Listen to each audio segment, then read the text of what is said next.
Assalamualaikum warahmatullahi wabarakatuh. Perkenalkan, nama saya Anissa Naila Iza dengan NIM G002452 dari kelompok B8. Kali ini saya akan menjelaskan tentang laporan anatomi yang saya dapatkan pada blog 1.2.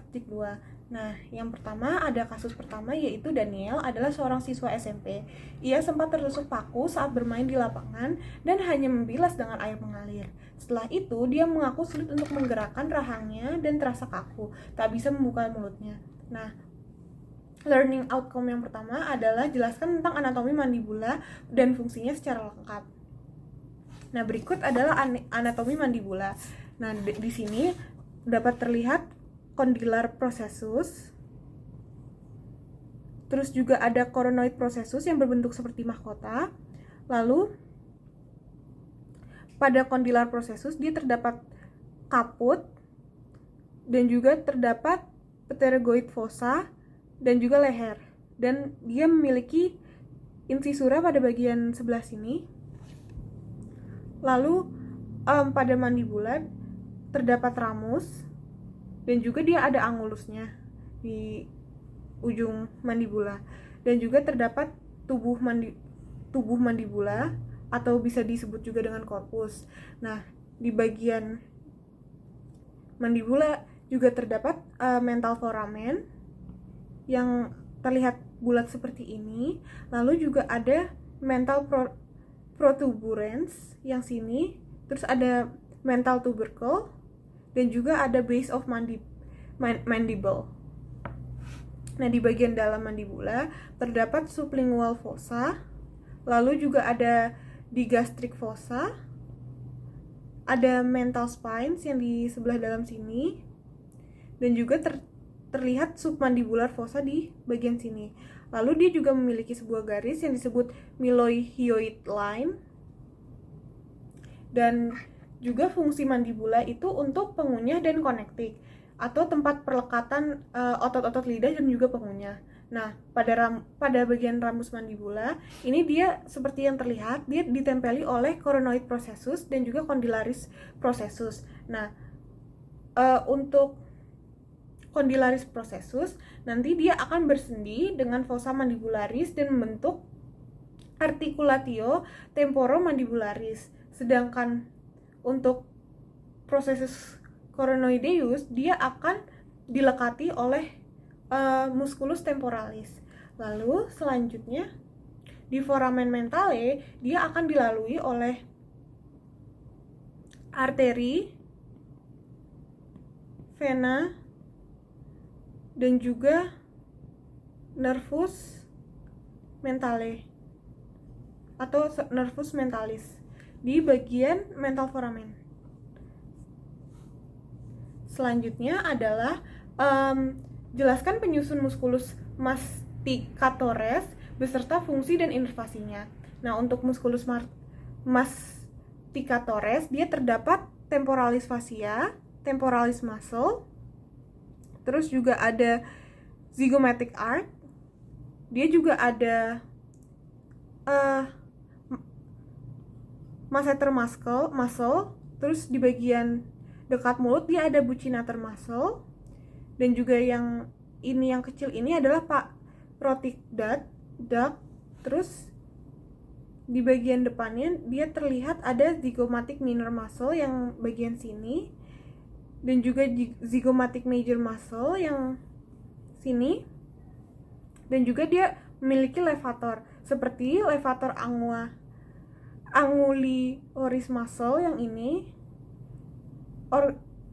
Lalu ada mentalis muscle yang di dekat mental foramen, dia juga memiliki depressor labii inferioris muscle dan juga depressor angulioris muscle yang ini, serta orbicularis oris muscle yang di dekat mulut. Lalu fungsinya itu dia untuk membuka tutup rahang, dan juga dia diinervasi oleh arteri karotid dan juga vena jugularis interna. Nah, pada bagian masseter muscle itu dibagi menjadi dua, dibagi menjadi deep part dan superficial part. Nah, yang deep part itu dia terletak di profunda pada kranial, sedangkan viserokranial, sedangkan superficial part-nya itu terletak di permukaan viserokranial. Selanjutnya adalah seseorang merasa lemas pada tangan, tepatnya di gigi 1 hingga 3, tidak dapat berkontraksi saat jari digerakkan untuk menggenggam. Nah, kita perlu menjelaskan inervasi pada muskulus di regio antebrachii dan manus. Nah, di sini ada tabel tentang muskulus dan juga inervasinya. Nah, di regio antebrachii terdapat musculus brachioradialis, musculus extensor carpi ulnaris longus, musculus extensor carpi radialis brevis, musculus extensor digitorum, musculus extensor digiti minimi, lalu ada musculus extensor carpi ulnaris, musculus anconeus, musculus supinator, musculus abductor pollicis brevis, musculus extensor pollicis longus, dan juga musculus extensor indicis. Nah, semua musculus ini diinervasi oleh satu nervus, yaitu nervus radialis. Nah, ini adalah gambar-gambar dari musculus, dan juga terdapat ulnar nerve, lalu juga ada radial nerve, dan juga ini ada beberapa musculus seperti musculus anconeus, lalu ada musculus flexor carpi ulnaris, lalu ada musculus extensor carpi ulnaris, dan juga masih banyak muskulus-muskulus lainnya. Nah, di sini juga terdapat beberapa arteri seperti arteri brachial, lalu di sini juga ada arteri ulnar, lalu ada nervus medial, nervus ulnar, nervus radial, arteri radial,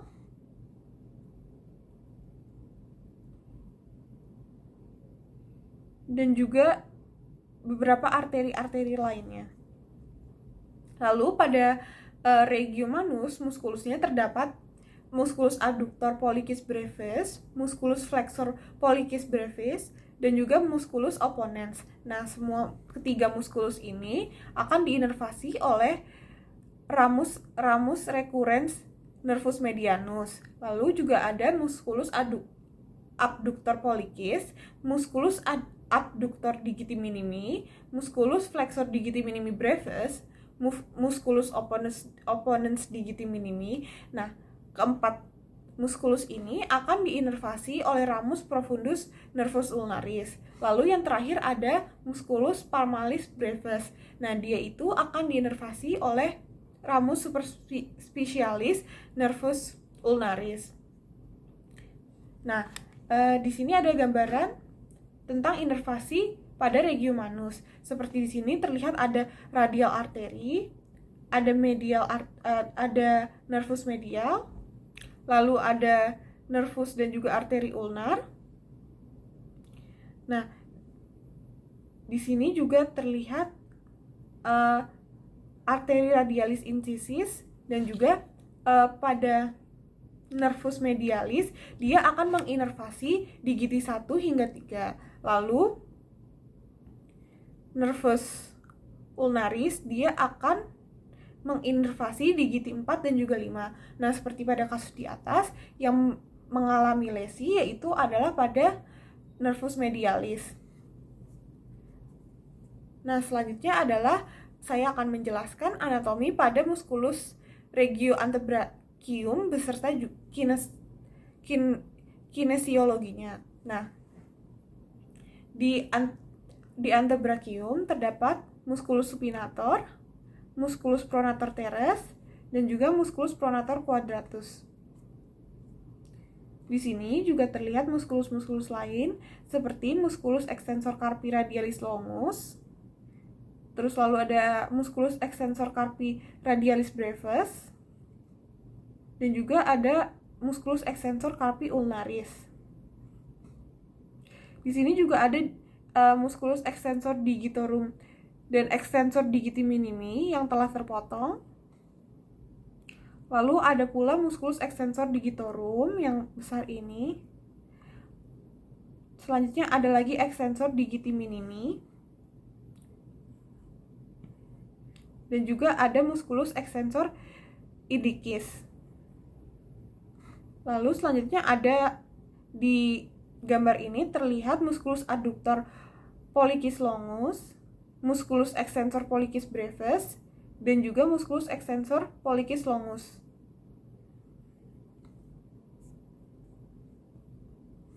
Nah, di sini juga ada musculus flexor carpi radialis, musculus palmaris longus, musculus flexor carpi ulnaris. Di bagian superficialnya juga terlihat musculus flexor digitorum superficialis dan juga ada musculus flexor digitorum profundus dan musculus flexor pollicis longus.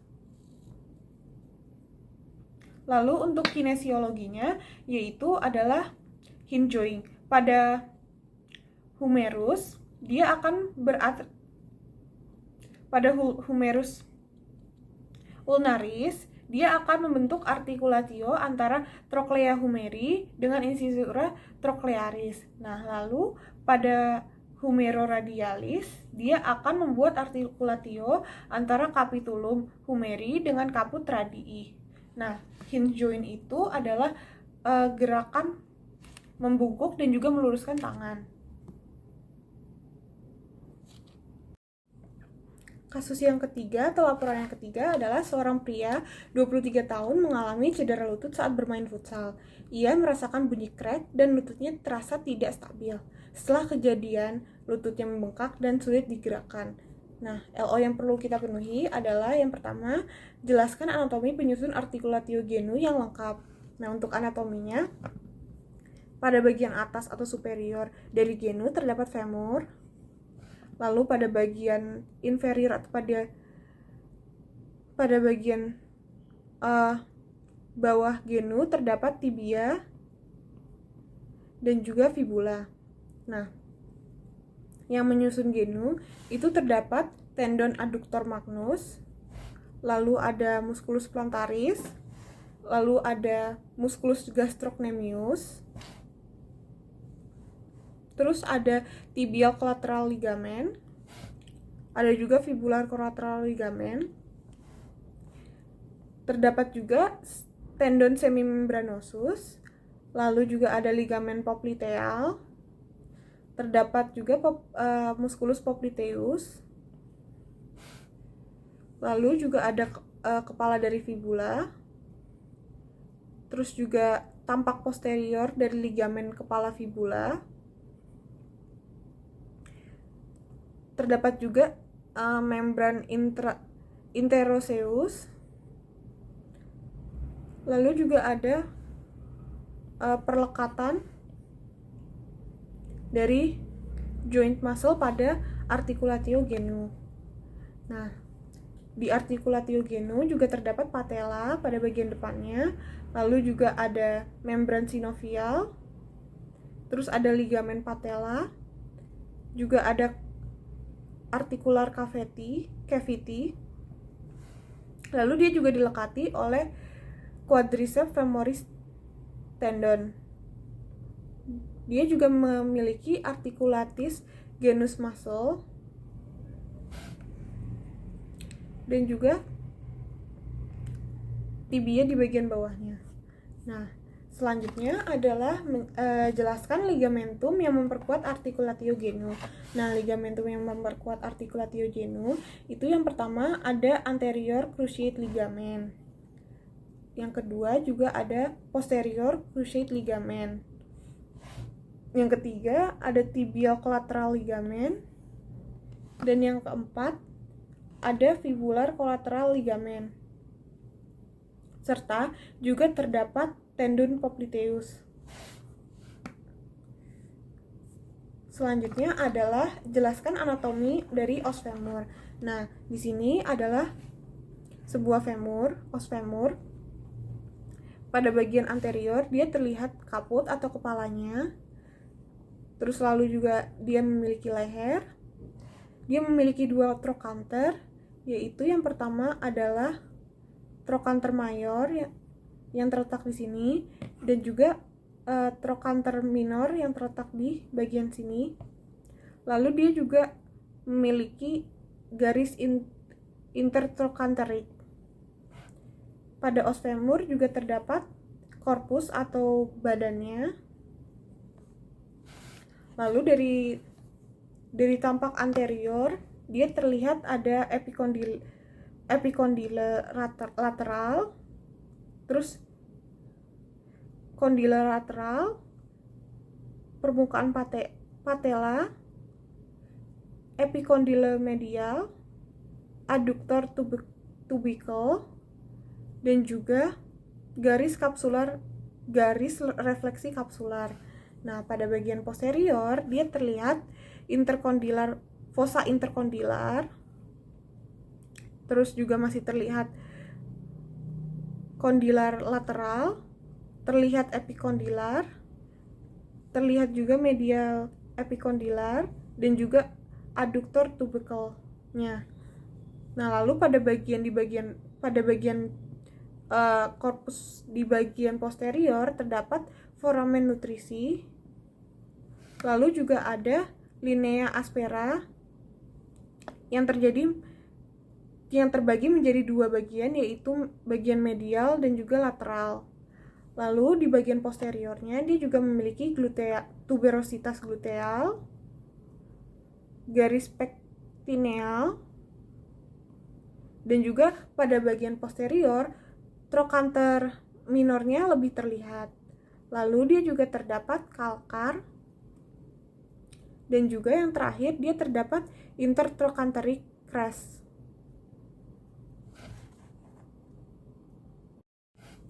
Sekian dari saya, kurang lebihnya mohon maaf. Wassalamualaikum warahmatullahi wabarakatuh.